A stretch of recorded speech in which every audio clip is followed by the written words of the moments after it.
warahmatullahi wabarakatuh. Alhamdulillahi rabbil alamin. Wa bihi nasta'inu ala umurid dunya waddin.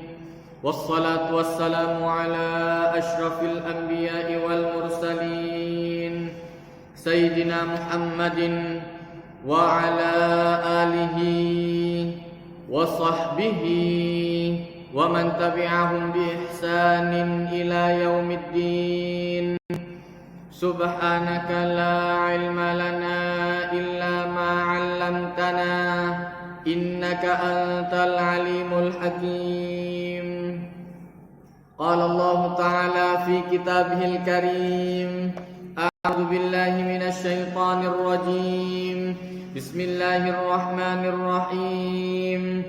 Am taquluna inna Ibrahima wa Ismaila wa Ishaqa wa Yaquba wal asbata kanu hudan aw nasara qul a antum a'lamu amillah wa man azlamu mimman katama syahadatan 'indahu minallah wa mallahu bighafilin 'amma ta'malun.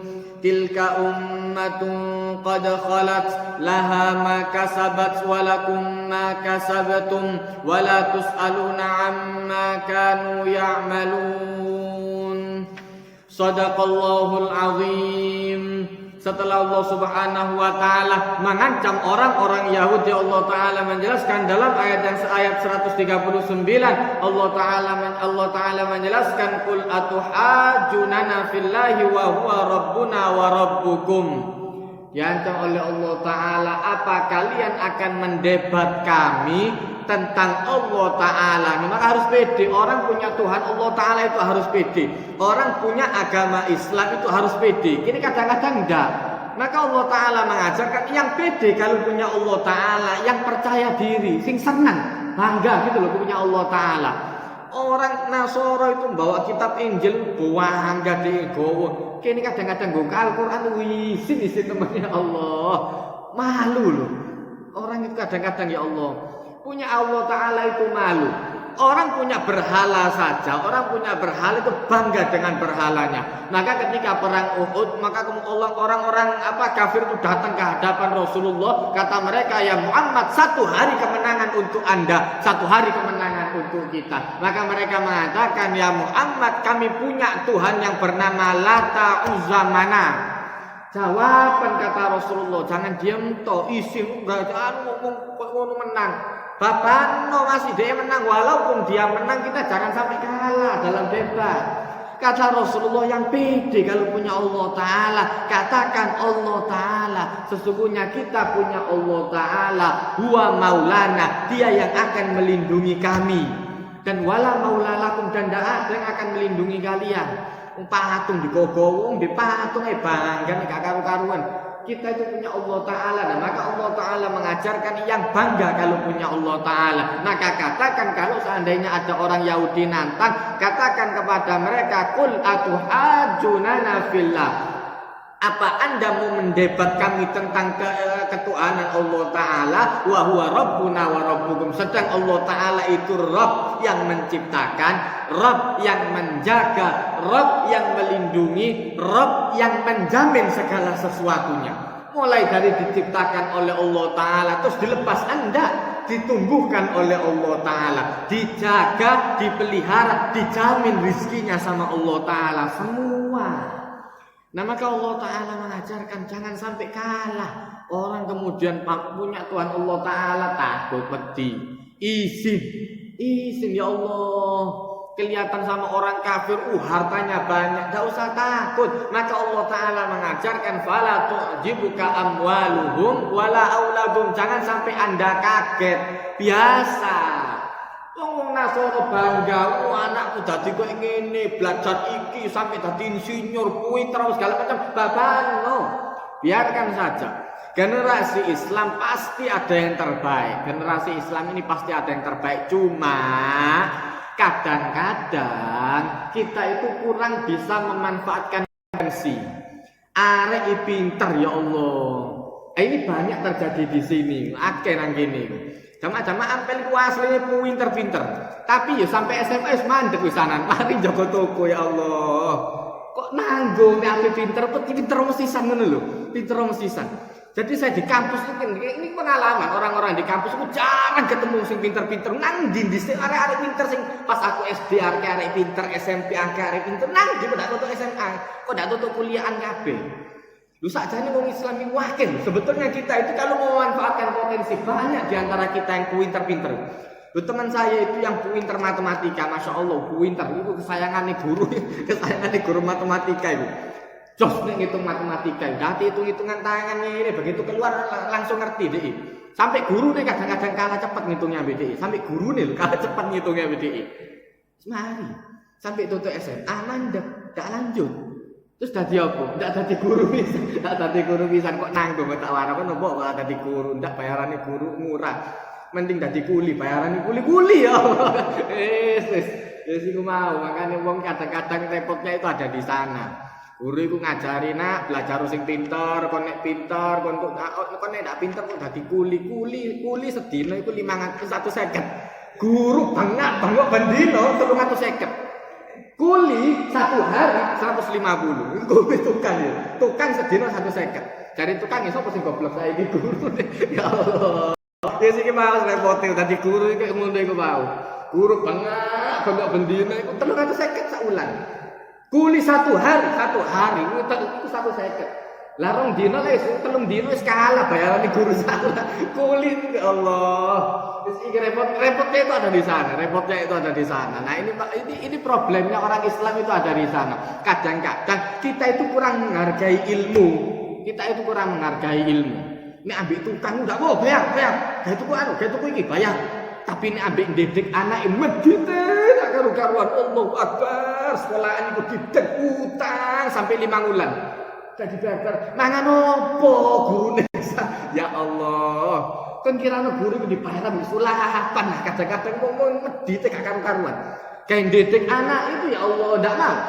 Tapi kalau seumpama untuk dirinya sendiri mangan sate langsung sing zen-zen. Tak eman dia gawe metono dhewe 150 itu. Tapi gaya SBB kadang-kadang ya Allah dalam homsin dalam mia ya Allah 100.000 mangan sedino dia kadang-kadang 150 dia kurang sih iki saulan kadang-kadang ya Allah meler tidak karu-karuan. Nah ini kita yang kalahnya itu ada di sana. Orang-orang Nasoro, orang-orang kafir itu mereka justru memberdayakan ilmu. Kita itu kalahnya kadang-kadang di gunung. Kita itu kadang-kadang kalahnya di sana. Loh ini orang kemudian banyak ini sudah diteliti. Kenapa kok Islam itu semakin mundur? Ini termasuk salah satu peringatan yang ada di zaman Khalifah Umar bin Khattab. Dulu sebelum zamannya Umar, orang-orang yang ngurus negara itu gak dibayar kabeh. Guru-guru yang mengajarkan Al-Quran itu tidak ada yang dibayar. Cuman setelah itu dibayar sama Umar. Kenapa? Wong saiki dadi tukang dibayar. Bangun omah dibayar. Bangun mabuk nggawe rumah makan dibayar. Mangan dibayar. Gawe jeding dibayar. Wong ngapi nguyu ae sik atik 2.000 si anak. Hati guru tak dibayar sama sekali. Bayarannya murah tak karu-karuan. Kalau ada sinarlem tadi guru. Ndak enak jogo tukuasan. Sedino jogo tuku lumayan 150 mlebu tadi guru bangga. 150. Sampai kemeng ya Allah. Loh itu terjadi. Ada kalanya kita itu ndak ngergani ilmu blas. Wong Nasoro kafir itu saya Allah sampai kemudian mereka berlomba-lomba sekolahan buat diketik karu-karuan. Ya dilarang-larang no. Cuma memang resikonya yang melarat tidak sekolah. Resikonya seperti itu. Sing melarat tidak sekolah. Cuma mereka tetap diberdayakan. Bagaimana ilmu itu akan tetap ada. Kita itu kadang-kadang kurang ngergani ilmu. Nek ambil ilmu itu ya Allah melarat tidak karu-karuan. Tapi kalau sama makan, sama kemudian urusan rumah, urusan apa luar biasa semangatnya. Semangat tak karu-karuan. Tapi begitu urusan pendidikan, maka tidak barokah. Kadang-kadang tidak barokah. Ilmu sing belajar sampai kemeng kadang-kadang wis gak mlebu ilmu nih. Ya iku mau kurang ngergani, kurang menghargai sama ilmu. Nah, maka Allah Ta'ala mengajarkan orang-orang kafir itu jangan sampai kalah Anda. Biasa, kalau mereka cerita anaknya sukses jadi ini, hartanya segini, biasa, biarkan saja kata Allah Ta'ala. Yang penting Anda tidak kalah saing di sana. Anda tidak kalah saing. Maka Allah Ta'ala mengajarkan, lana a'maluna walakum a'malukum. Kami punya amal kami sendiri dan kalian punya amal kalian sendiri. Podo-podo, mari podo gerai, sama-sama bergerak. Maka Allah Ta'ala mengajarkan, wa nahnu lahu mukhlisun. Kelebihannya kami punya ikhlas dalam segala tindakan kami. Dalam segala sesuatu kami punya rasa ikhlas. Maka kemudian Allah Ta'ala mengajarkan selanjutnya, antaquluna inna Ibrahim wa Ismail wa Ishaq wa Yaqub wal asbata kanu hudan aw nasara. Permasalahan yang kedua, Allah Ta'ala menjelaskan, apa Anda akan mengatakan kepada kami, inna Ibrahim, sesungguhnya Nabi Ibrahim, Nabi Ismail, Nabi Ishak, Nabi Yakub dan anak turunnya, mereka termasuk orang-orang yang Yahudi atau orang Nasoro. Kan tidak masuk akal. Nasoro dan Yahudi itu ada jauh setelah Nabi Ibrahim alaihi salam. Yahudi ambil Nasoro itu jauh setelah Nabi Ibrahim alaihi salam. Nabi Yakub itu Israel, itu Israel. Israel itu Abdullah. Kalau dalam bahasa kita Israel itu Abdullah, hamba Allah. Asalnya kayak seperti itu. Cuma anak turunnya mau ngepek jeneng. Biasanya orang sing alim ngepek jeneng. Anak Bani Israel, anak turunnya Nabi Yakub, Nabi Yakub itu bin Ishak bin Ibrahim. Masa ada cucu ikut kepada masa ada kakek ikut kepada cucu? Enggak masuk akal. Itu dulu Ustaz Salim Baris itu belajar ambil Ahmad Baris. Enggak masuk akal. Iku jidiku enggak masuk akal. Wedan sing ngomongnya. Enggak masuk akal. Nabi Ibrahim itu dulu itu agamanya ikut sama Nabi Yakub. Wong kapan? Zaman kapan? Nabi Yakub itu bin Ishak bin Ibrahim. Dak ono mosok jidi-jidiku melu anakku. Jidi saya belajar ke saya. Yo zaman iki kapan muncul? Ya Allah, lagi sudah meninggal. Nabi Yakub ada, Nabi Ibrahim sudah meninggal. Atau ya apa caranya? Tidak masuk akal plus. Maka Allah Ta'ala mengajarkan cara mikir itu diajari sama Allah Ta'ala. Agama itu bukan cuma akon-akon, harus masuk akal, Makanya kemudian diajari oleh Rasulullah SAW, ad-dinu aklun. Din, agama itu akal. Waladina liman la aklala. Dan tidak beragama orang yang tidak punya akal. Wong gendeng tak sembahyang tak apa-apa. Wong gendeng tak ada masalah. Tak posone gendeng tak ada masalah. Orang yang tidak ada akal, maka tidak ada masalah dapat agama. Maka agama itu butuh akal. Yo opo carane orang kemudian kakek ikut kepadamu? Masuk akal pas. Yo opo carane? Dulu Nabi Ibrahim itu belajarnya sama Nabi Yakub. Dulu Nabi Ibrahim itu termasuk orang Yahudi. Yahuda itu anaknya Nabi Yakub. Nabi Yakub punya anak, ada salah satu namanya Yahuda. Iki ku sing dadi wong Yahudi iki mau nisor-nisor iki mau yang mengikutinya. Dia opo cara ono kakek ikut kepada cicit, cucu maning cicit masuk akal. Wis wong mikir kok kadang-kadang sing ndak ada. Maka diajari sama Allah Ta'ala ndak ada. Memang untuk syariat Nabi yang lama ikut kepada yang baru kalau muncul syariat baru. Cuma ndak ada belak namanya yang tua belajar ambil sing ndak mungkin. Lagi ini beda generasi, sudah meninggal kok diakoni. Dhisik kon aku kakekku belajar ambek aku. Yo opo carane? Wis mati tenan. Wis entek umure gawe belajar. Orang kemudian kadang-kadang kalau sudah kadung fanatik yang diaku-aku itu ndak masuk akal blas. Kon rukun aku mimpi Rasulullah itu ngambung tanganku. Ya Allah. Kapan? Isku kadang-kadang sing ndak ada. Kadang-kadang ngakon-ngakoni kayak ngono, kadang-kadang sing ndak ada. Ya beberapa kemudian kalau seumpama mimpi ketemu Rasulullah mungkin masih betul. Tapi nek sampai ngambung dengkul, ngambung sikil aduh ya Allah. Wis kadang-kadang ngomong kayak ngono iku aduh.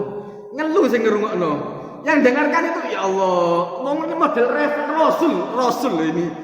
Orang kadang-kadang dibuat mainan kayak gitu. Rasul ngambung sikil ya Allah. Anda ya Allah, coba seandainya hendak mangkel, kadang-kadang mangkel kayak gitu. Mangkel kadang-kadang Nabi digawe sing ndak. Wis ngene wae ben arang aku mimpi bapakmu ngambung sikilku. Bapakmu ngambung sikilku. Ayo. Aku ndak percaya, kok tidak percaya kene, gak percaya bisa. Wis padha ngawure mesti isan. Kadang-kadang sing ndak. Kadang-kadang sing ndak. Makanya kemudian model seperti itu tuh harus jelas. Model sing ndak kadang-kadang. Ini ada Nabi Ibrahim diaku-akui ngikut kepada Yahudi, lebih bawah lagi kepada orang Nasoro. Ya apa kata Allah Taala? Katakan kata Allah Taala, a antum a'lamu amillah? Apa Anda lebih ngerti daripada Allah? Kan ngerti itu Allah Taala, kan? Kapan Allah Ta'ala ngomong seperti itu? Maka Allah Ta'ala menjelaskan hati-hati. Wa man azlamu mimman katama syahadatan indahu minallah. Dan tidak ada yang lebih buruk, lebih zalim daripada orang yang menyembunyikan persaksian daripada Allah Ta'ala. Sudah ditunjukkan buktinya seperti ini, ayatnya modelnya seperti ini, penjelasannya seperti ditutupi kata Allah Ta'ala. Ini orang yang paling zalim. Orang yang menyembunyikan persaksian daripada Allah Ta'ala. Wa mallahu bighafilin amma ta'malun. Dan sesungguhnya Allah Ta'ala tidak akan lalai dari apa yang Anda lakukan. Semua sudah ada catatannya semua. Maka kemudian Allah Ta'ala menjelaskan, ditutup oleh Allah Ta'ala, tilka ummatum qad khalat. Sudah, itu umat yang sudah lalu dan jangan dicontoh lagi sebagai pelajaran. Bani Israil cerita paling banyak. Bani Israil cerita paling banyak yang ada di dalam Al-Quran sebagai pelajaran. Maka Allah Ta'ala menjelaskan itu umat yang sudah lalu. Dan jangan dicontoh, yang buruk jangan dicontoh. Sing apik ndhisik ono sing ahli ibadat bagus iku tirun. Sing apik tirun, sing elek gak usah ditiru, sudah tidak usah ditiru. Laha maka sabat, mereka mendapat apa yang mereka lakukan, walakum maka sabatum, dan Anda diulang oleh Allah Ta'ala mendapat apa yang akan kalian lakukan. Yang kalian lakukan pasti akan mendapat hasilnya nanti. Apik oleh pahala, elek oleh dosoi, nanti akan ada balasannya semua. Wala tus'aluna amma kanu ya'malun. Dan Anda tidak akan ditanya, tidak akan dituntut apa yang mereka lakukan. Mari, sudah. Maka Allah Ta'ala mengajarkan batasnya ketika orang sudah menasehati. Begitu orang sudah menasehati, sudah lana a'maluna walakum a'malukum. Sudah selesai. Dinasehati tak gelem, tetap ngokong kayak munu-munu terus, ya sudah. Sampai level Rasul sekalipun tidak bisa. Innaka la tahdi man ahbabta walakin Allah yahdi may yasha. Tidak bisa kita mau kabeh ditoto kok ngene harus ini, tidak bisa. Tidak bisa. Nah, maka Allah Ta'ala menunjukkan pentingnya itu kayak gitu kadang-kadang. Sampai Nabi dijadikan contoh sama Allah Ta'ala. Level Nabi sekalipun ketika istrinya tidak nurut, ya sudah tidak nurut, kata Allah Ta'ala, kana tahta abdaini min ibadina salihaini fa khanatahuma falam yughniya anhuma. Kalau seandainya memang tidak nurut, masih bojone Nabi. Nek tidak nurut tidak bisa. Bojone ustaz, hatta bojone ustaz, bojone kiai, anaknya Nabi, sampai anaknya Nabi. Anaknya wong alim, mosok dhewe nasihati anaknya dhewe ndak bisa. Lha nek memang bisa dinasihati. Terus kenapa melok mokong pisan kayak ngono pisan? Nek iku mlebu neraka terus kenapa melok mlebu neraka pisan? Ndak kalem dinasihati pisan. Kan ya ndak. Nah, maka Allah Ta'ala menunjukkan ada kalanya, makanya modelnya mawahib, pemberian daripada Allah Ta'ala. Makanya Allah Ta'ala menyuruh berdoanya, Rabbana hab lana min azwajina. Ini hadiah. Kalau memang dikasih alhamdulillah, tidak dikasih apa maneh. Wis berusaha, wis tirakat, wis wirita, dingajeni. Olah kok metu kok mokong tidak karuan-karuan ngisi apa maneh. Wis pokoknya diarahkan. Yang pokoknya sudah diarahkan terus, tetap tidak mau, sudah ada batasnya sendiri. ada batasnya sendiri. Maka Allah Ta'ala mengajarkan wala tus'aluna amma kanu ya'malun, dan Anda tidak akan dituntut terhadap apa yang mereka lakukan. Kemudian masuk kepada pembahasan baru pada juz yang kedua, juz kedua. Allah Ta'ala berfirman, sayaqulus sufaha'u minan nasi ma wallahum an qiblatihimul lati kanu 'alaiha. Ini pembahasan tentang perubahan kiblat. Kiblatnya belum berubah, Allah Ta'ala sudah tahu. Nanti kata Allah Ta'ala, orang-orang yang bodoh pasti akan mendebat. Orang-orang yang bodoh akan mendebat. Makanya agama itu iman dan akal. Akal 100% dadi kok Mu'tazilah. Akal kabeh. Nek ndak mlebu akal ndak bisa. Ono. Makanya kata Sayyidina Ali, kalau memang akal itu didahulukan dalam agama, kalau memang akal itu didahulukan, orang yang membasuh khuf, masul khuf, yang pakai sepatu boot, dulu ada sepatu boot tebel, kancangan seakan-akan sampai ke tundukur. Itu sulit untuk makainya. Itu boleh dilepas, boleh diwudui selama 3 hari, selama tidak janabat, itu boleh digawe terus. Jadi nek wudhu bagaimana yang diusap yang di atasnya, tidak perlu disiram kabeh, tidak perlu diusap yang bagian atasnya saja, bagian bawahnya tidak usah. Lho padahal sing kena kucing kan sing misor, masa sing ndukur, sing kotor kan sing misor, yang kotor itu kan yang bagian bawah. Kok tidak bawahnya yang dihapus? Orang kentut, yang dihapus kok bukan pantatnya. Kan yang kentut kan sulit kan, yang pantatnya kan yang kentut kan. Kok wudu, kok muka gitu loh, urusannya apa antara pantat dengan muka? Makanya disuruh nurut agama itu dikau nurut disambi Allah Ta'ala. Jadi dorong apa-apa udah masuk akal. Nanti akan ada saatnya Anda untuk berpikir. Kalau sudah nyampe pada levelnya itu akan masuk akal. Tapi nek dorong wayahe ndak bisa. Wong dhisik akhirnya kemudian setelah diteliti baru orang seumpama pakai sepatu boot, kemudian yang disuruh hapus, yang disuruh dibasuh itu yang bagian bawah, sampai kiamat gak sembahyang, sampai mati gak sembahyang. Loh begitu coba Anda wudu kemudian jalan. Loh jalan itu kan dulu jalan tanah, duduk tehel kayak gini, jalan tanah. Begitu tanah jalan kotor lagi, dibasuh maneng, balik maneng nganggo wudu. Ayo dibawa melaku maning kotor maning. Apa ini beron iso bibero. Ya betul ya. Mau kemudian bawahnya enggak kotor sama sekali. Enggak bisa. Maka Allah Ta'ala ngajari sing enteng, dukure wae sing diberseni. Umpama ni sore sing harus diberseni ke tempat wudu, jalan mau ke tempat apa? Mau ke softnya Rasulullah kotor lagi kena tanah, balik maneng nanggon wudu, balik maneng nanggon sembahyang, balik maneng sampai kiamat gak sembahyang imam. Akhirnya sembahyangnya nang jeding, wuduke nang jeding, mesti tidak kotor mana, mesti tak sembahyang nang jeding aja langsung etan-etanan akhirnya sih nggak anda, maka ditotok oleh Allah Ta'ala. Benar.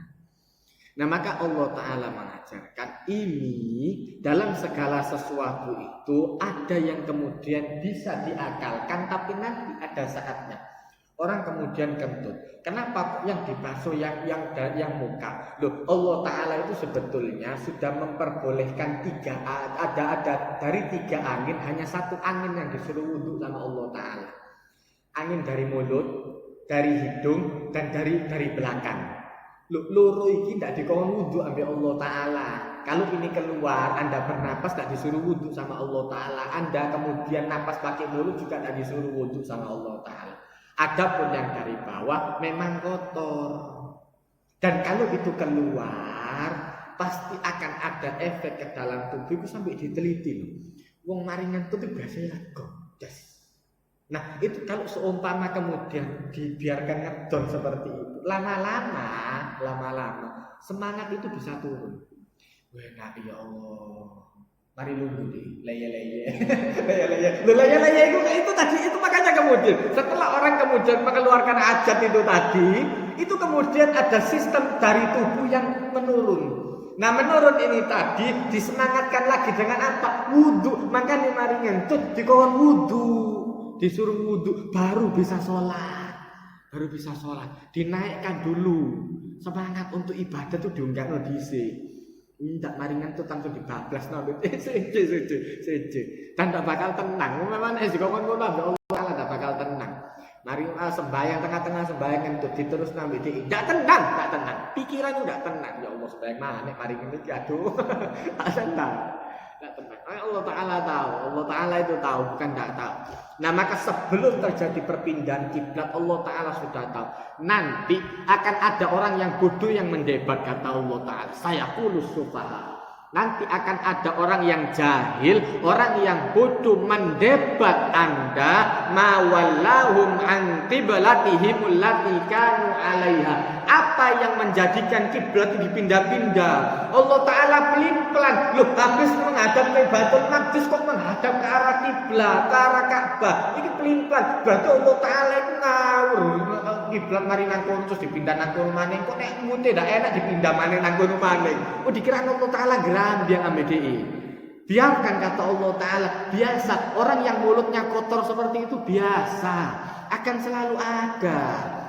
Anda merintahkan apa saja, orang yang suudzon akan mengeluarkan omongan-omongannya. Makanya kemudian di dalam syair itu orang kemudian kalau seandainya baik, wa ainur ridho an kulli aibin kalilatun wa ainus sukhti tubdil masawiyah. Orang yang mempunyai mata ridho, segala sesuatu yang jelek itu apik kabeh. Oh begitu pacaran, ketok apik kabeh. Tapi begitu mari zuat ngene. Apa mana pas wis musuh di sana. Kalau sudah musuh sampai sembahyang di masjid wis percuma iku. Wong kok ngono sembahyang di masjid gak diterima kene. Dorong kok gak diterima sembahyangnya. Langsung metu omongan. Wong kok ngono sembahyang percuma iku sembahyang tapi ngemplang wong-wong gak bakal diterima iku masih sujud. Ku dadi Tuhan saiki. Orang yang kemudian ridho terhadap sesuatu, segala sesuatu kelihatan baik. Ketok apik kabeh. Tapi kalau sudah kadung musuh, semua kelihatan jelek. Nah, ini yang bahaya. Maka Allah Ta'ala mengajarkan yang objektif. Tak boleh orang kemudian kalau sudah jelek satu terus semua kelihatan jelek. Yang jelek satu keluarga semua. Pokoknya nek bangsa iki elek kabeh, medhit kabeh. Wis, soalnya dia tahu kan api utang nang ngomong siji terus medhit, anake dicap medhit, bojone dicap medhit, dulur-dulure kabeh dicap medhit kabeh. Gara-gara ndak diutangi ambek wong siji. Percuma iku nek wong iku sing ngarus, masih keluargane medhit kabeh. Kenek. Subhanallah. Ndak oleh kayak ngono iku. Punya masalah sama satu orang, selesaikan sama orang. Dadi keluarga digogo kabeh. Dilokno kabeh sak keluargane. Terus nek percuma nek iku memang cangkem-cangkem elek kabeh sak keluarga kabeh. Ndak iso. Kalau ndak ada bukti ndak bisa. Nah, maka Allah Ta'ala mengajarkan ini pelajaran. Orang tidak boleh, kalau sudah benci sudah salah semua. Tidak iso kata Allah Ta'ala. Makanya kemudian antara 16 sampai 17 bulan. Itu yang riwayat yang paling kuat 16 bulan. Rasulullah pindah dari kota Mekah ke kota Madinah sampai di Madinah. Biasanya di saat di kota Mekah Rasulullah itu memang kiblatnya ke Baitul Maqdis. Tapi Rasulullah menghadap dari Ka'bah. Jadi Rasulullah Ka'bah Baitul Maqdis lurus ini. Tapi begitu Rasulullah ada di Madinah, Baitul Maqdis itu arahnya ke selatan. Sementara Ka'bah itu arahnya ke utara 180 derajat. 16 bulan Rasulullah tidak tenang. Kenapa? Kepinginnya Rasulullah itu kalau seumpama Ka'bah itu jadi kiblat. Ini sementara masih Baitul Maqdis yang disuruh sama Allah Ta'ala kiblat. Tetap dilakukan oleh Rasulullah. Baru kemudian bulan yang ke-16, itu pas nisfu Sya'ban. Pas sholat zuhur. Riwayat yang paling kuat sholat zuhur. Ada yang menjelaskan sholat asar juga, ada yang menjelaskan sholat asar. Cuma dari hadis-hadis itu yang paling banyak dari sholat zuhur yang saya temukan. Di sholat zuhur Rasulullah kemudian sholat di Bani Salimah, masjidnya Bani Salimah itu. Dalam riwayat yang lain Rasulullah mengunjungi ada orang yang mau disambangi di sana sembahyang 2 rakaat pertama menghadap Baitul Maqdis. Begitu kemudian Allah Ta'ala menurunkan ayat fawalli wajhaka syatral masjidil haram. Pindah Rasulullah dari yang asalnya menghadap Baitul Maqdis langsung 180 derajat ngalih. Begitu Rasulullah ngali sing lain melok ngali kabeh. Jangan dibayangkan makmumnya Rasulullah kayak Masjid Antul Makfur ini. Saken-aken sampai tutup mburi imam nang ngarep terus berarti melaku sampai tutup mburi. Enggak. Ini posisinya pas safar. Pas Rasulullah berangkat. Pas Rasulullah ada kegiatan, jadi sahabat yang ikut itu tidak banyak, sedikit. Jadi begitu Rasulullah pindah kiblat, langsung sahabat ngali kabeh, sret. Tetap Rasulullah ada di depan posisinya. Jadi saya kadang-kadang bergerak 3 kali lah, 3 kali tidak membatalkan. 3 kali anggota besar itu kalau seumpama ada darurat, nek gatel. Terus kon tahan ini terus gatel miring-miring mari-mari kon pas sujud garu mari beres ditahan terus sampai mari sembahyang gatel ya Allah itu dipikirin terus sampai di temenan kon yo mari sembahyang tak ceblek tak husuk sembahyang mikirin nyamuk iki ya Allah astagfirullah. Maka termasuk salah satu kemudian di dalam banyak fikih itu dijelaskan termasuk masalah basul masail itu. Gimana kalau ada darah dari nyamuk, wong gatel, mari ceplek, ternyata ono nyamuk batal apa ndak? Ono gedene diusap, mari bisa batal. Karena bukan dari darah kita, bukan dari darah kita. Yang batal kalau memang sesuatu yang tidak biasa keluar dari kita terus keluar nanah, metu terus batal. Getih betul tidak biasa keluar kemudian keluar banyak itu membatalkan. Tapi nek nyamuk itu titik getih tidak sampai sak jerigen nyamuk titik terus aku ngeset mari terus sembahyang tidak batal. Maka kemudian Allah Ta'ala sudah tahu nanti akan ada yang debat kata Allah Ta'ala subhanallah. Langsung begitu Rasulullah pindah kiblat orang-orang protes langsung diprotes sama orang Yahudi itu ya apa Tuhannya Muhammad itu yang asalnya menghadap ke kita, menghadap ke kiblatnya kita itu kata. Makanya kemudian di dalam tafsir Al-Baghawi dijelaskan tidak ada yang mataraka Muhammadan qiblatana illa hasadan inna qiblatana qiblatal anbiya. Mereka mengatakan Muhammad tidak meninggalkan kiblat kita kecuali memang hasud. Berarti Rasulullah itu hasud ambil kiblat ini terus kiblatnya kita itu kiblatnya anbiya. Kiblatnya para nabi lu dhisik Nabi Musa ngadep nang kono, Nabi Ibrahim ngadep nang kono.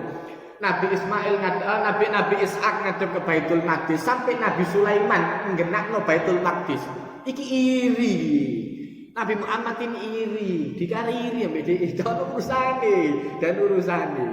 Gak ada urusan iri dak iri. Kalau memang diperintahkan sama Allah Taala, perintah beda. Ndak iso dilebokno nang akal. Ada kalanya perintah itu masuk ke akal, ada kalanya perintah itu akan masuk ke akal nanti. Dilakoni dhisik, kok nek pinter baru mlebu akal. Nek sik durung tutuk ilmune. Durung tutuk debat. Sak ini maksudnya engko dhisik, belajar dhisik nek pinter baru debat. Durung apa-apa debat di sana. Dhisik Rasulullah kok ngono. Didebat sama orang Yahudi, lu kan belajar dhisik. Kitabmu itu pelajarono, setelah pinter baru debat. Enggak, ribut debat. Suruh apa-apa ribut debat. Tak pinter-pinter. Belum apa-apa sudah debat. Maka Allah Ta'ala mengajarkan qul lillahil masyriq wal maghrib. Katakan kepada mereka yang memiliki timur dan barat itu Allah Ta'ala. Yahdi mayyasha'u ila siratim mustaqim. Dan Allah Ta'ala akan memberi hidayah kepada siapa saja yang memang diinginkan oleh Allah Ta'ala kepada jalan yang lurus. Kemudian Allah Ta'ala mengajarkan wa kadzalika ja'alnakum ummatan wasatan litakunu syuhada'a 'alan nas.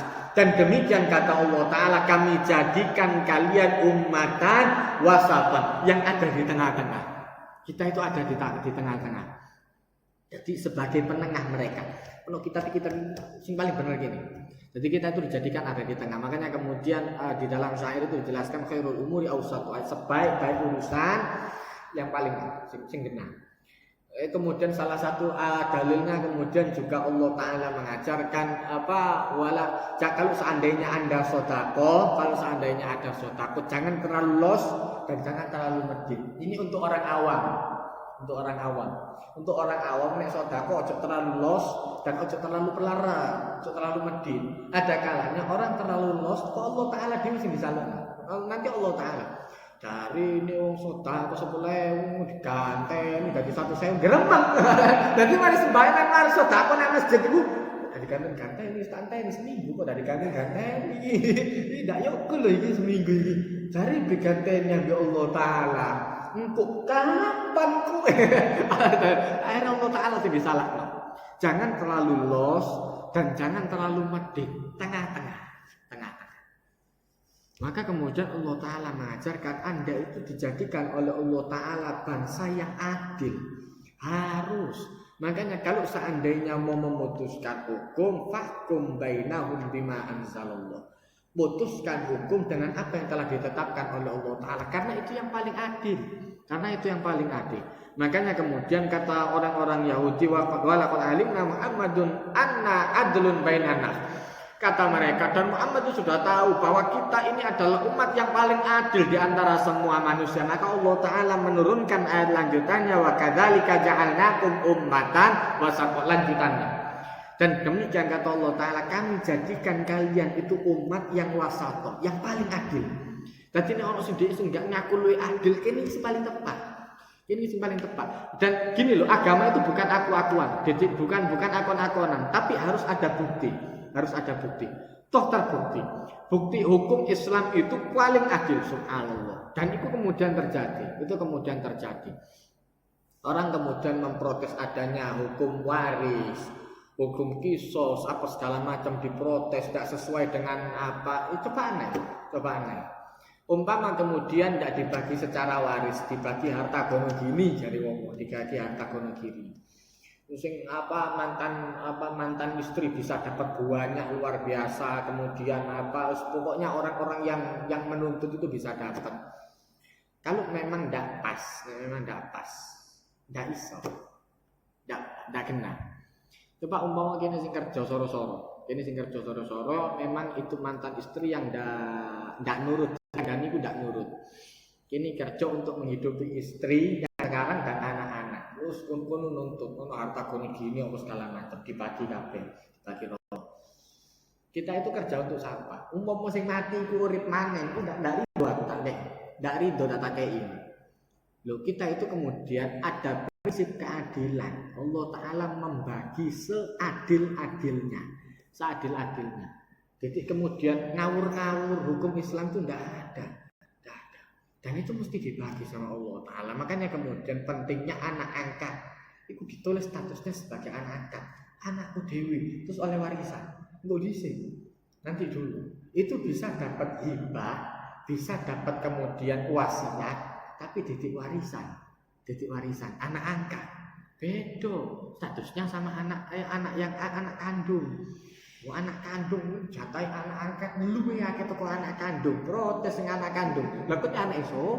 Kok iki bapak iso kok moro-moro ngengke iji akeh kowe iki. Lho, ndak masuk akal gitu loh. Nah, orang waras sekalipun ngerti, mikir kayak ngono ku ndak pas. Umpama kemudian jatahnya itu bisa kemudian lebih banyak. Orang mengambil anak angkat terus ketepaan anak angkat dari gen yang nggak baik. Dek ngerti bapak itu luar biasa baik, tapi dek jopo belakang luar biasa. Sementara yang anak kandung ini tadi memang dipantau sendiri, dia ngerti itu anak-anak itu, dia tahu kelakuannya. Jadi beda. Allah Ta'ala itu tahu sampai ditoto kok ini nabi Allah Ta'ala. Nah maka kemudian Allah Ta'ala mengajarkan wa kadzalika ja'alnakum ummatan wasata. Kami jadikan kalian itu sebagai umat yang ada di tengah-tengah.